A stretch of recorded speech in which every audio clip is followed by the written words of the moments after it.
A pleasant evening to each and everyone. So tonight, I'm gonna be discussing the case summary in the case of CIR versus MetroStar, where the Commissioner of Internal Revenue is the petitioner versus the MetroStar Superama Incorporated as the respondent.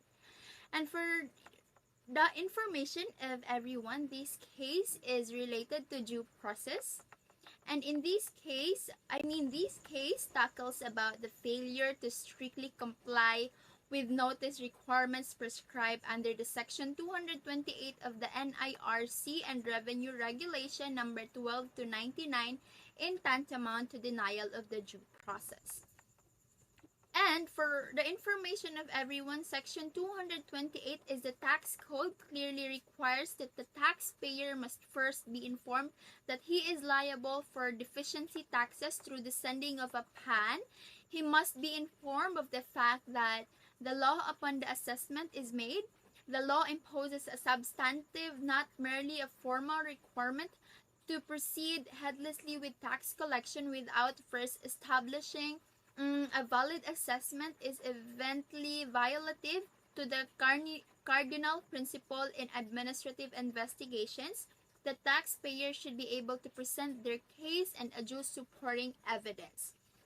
And now, let us discuss the statement of the facts of this case. The Regional Director of Revenue Region of Legazpi City issued a letter of authority for the revenue officer to examine the book accounting records for income tax and other internal revenue taxes for the taxable year of 1999. The MetroStar Superama, the respondent in this case, the MetroStar failed to present the records. Hence, the BIR Legal Division issued an endorsement informing Revenue District Officer to proceed with the investigation to prepare for the issuance of assessment notice. Later on, the MetroStar actually received a preliminary 15 days letter from the Revenue District Officer stating that there was a deficiency value added and withholding tax due from them in the amount of 292,874 point 16 centavos.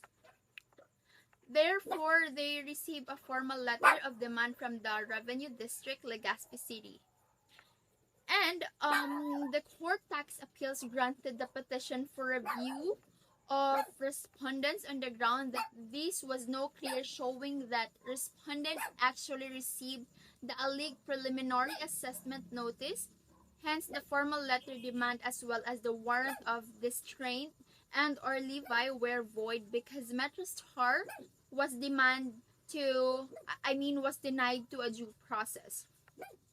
Moreover, the Court or Tax Appeals denied the motion for reconsideration of the CIR. The CIR filed a petition for review with the Court of Tax Appeals, EN Bank, but it was dismissed. It filed a motion for reconsideration, but it was also dismissed.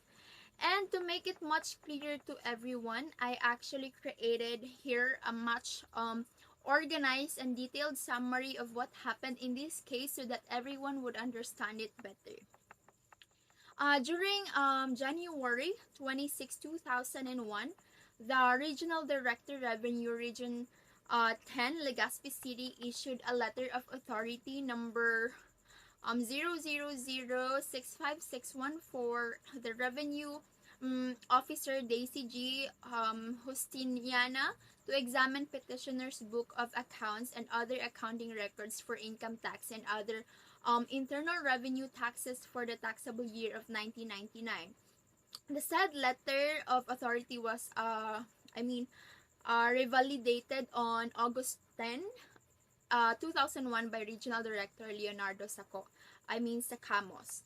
And in November 8, 2001, the Revenue District Officer Socorro O. Ramos La Fuente issued a preliminary 15-day letter which petitioner received in November 9, 2001.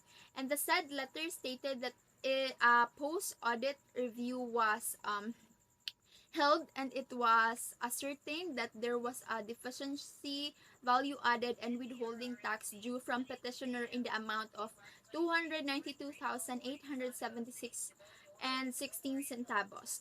And on April 11, 2002, petitioner received a formal letter demand added April 3, 2002 from Revenue District of number 67 Legazpi City, assessing petitioner the amount of 292,874 pesos and 16 centavos for deficiency value added with withholding tax for the taxable year of 1999, computed as follows. And this is the assessment notice, where it shows the demanding payment of deficiency value added tax and withholding tax payment in the amount of 292,874 and 16 centavos. Subsequently, Revenue District Officer number 67 sent a copy of the final notice of seizure dated May 12, 2003, which petitioner received on May 15, 2003, giving the letter post opportunity to settle its constraint to serve the executive and warrant of distraint and or levy and garnishment of enforced collection. And on February 6, 2004, the petitioner received from Revenue District Office number 67 a warrant of distraint and a levy of number 67002923 dated May 12, 2003, demanding payment of deficiency value added tax withholding tax payment in the amount of 292,874.16 centavos. And in July 30, 2004, petitioner filed with the Office of Respondent Commissioner a motion of reconsideration pursuant to Section 3.1.5 the Revenue Regulation number 12-99. And on February 8, 2005, Respondent Commissioner through its authorized representative Revenue Regional Director to Revenue Region 10 Legazpi City issued the decision denying petitioner's motion for reconsideration.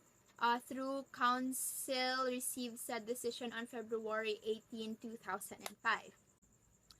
And the CIR insisting the MetroStar received the PAN dated January 16, 2002, and that due process was served on nonetheless because the letter received the final assessment notice, or what we call FAN, comes now before this court with the sole issue of the whether or not MetroStar was denied due process. So the general rule of the court will not lightly set aside the conclusion reached by the CTA, which by the very nature of its function has accordingly developed an exclusive expertise on the resolution unless there was been an abuse or improvident exercise of authority. And in Barcelona Rojas Securities Incorporated versus Commissioner of Internal Revenue, the court wrote, jurisprudence has consistently shown that this court accords the findings of facts by the CTA with the highest respect. In Sea Land Service Incorporated Court of Appeals, this court recognized that the Court of Tax Appeals, which by the very nature of its function is dedicated exclusively to the consideration of tax problems, has necessarily developed an expertise on the subject, and its conclusion will not be overturned unless there has been an abuse or improvident exercise to authority. Such findings can only be disturbed and appealed if they are not supported by substantial evidence or there is a showing of gross error or abuse on the part of tax court in the absence of any clear and convincing proof of the contrary. So this court must presume that the CTA rendered a decision which is valid in every respect. And the failure of the respondents to prove receipt of the assessment by the petitioner leads to the conclusion that no assessment was issued. Consequently, the government right to issue an assessment for the said period has already prescribed.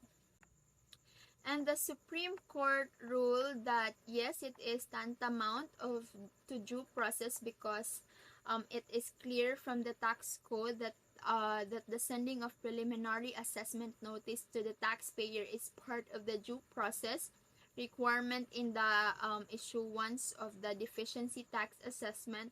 Without such notice, any assessment made by the tax authorities are rendered invalid. Hence, in this case, where the CIR failed to comply on such requirements, it is clear that the MetroStar was denied of its right to due process. Hence, the petition of the CIR was dismissed. And moreover, the Supreme Court, reiterate that jurisprudence is replete with cases holding that if the taxpayer denies ever having received an assessment from the BIR, it is incumbent upon the latter to prove by competent evidence that such notice was indeed the received by the address was shifted to respondent to prove by contrary evidence that the petitioner received an assessment in the due course of mail. So, therefore saying, if ang Supreme Court ay patuloy na pinaninindigan na habang ang isang sulat ay pinadala or itinuring na natanggap ng address in the course of mail, isa lamang itong pinagtatalo ng pagpapalagay na napapailalim sa kontrobersyon at ang direktang pagtanggi nito ay inililipat ang pasanin sa partidong pinapaboran ng pagpapalagay upang patunay na ang mga ipinadalang sulat ay talagang natanggap sa address. And I guess that would be all for this case. Again, good evening everyone. Thank you very much for listening.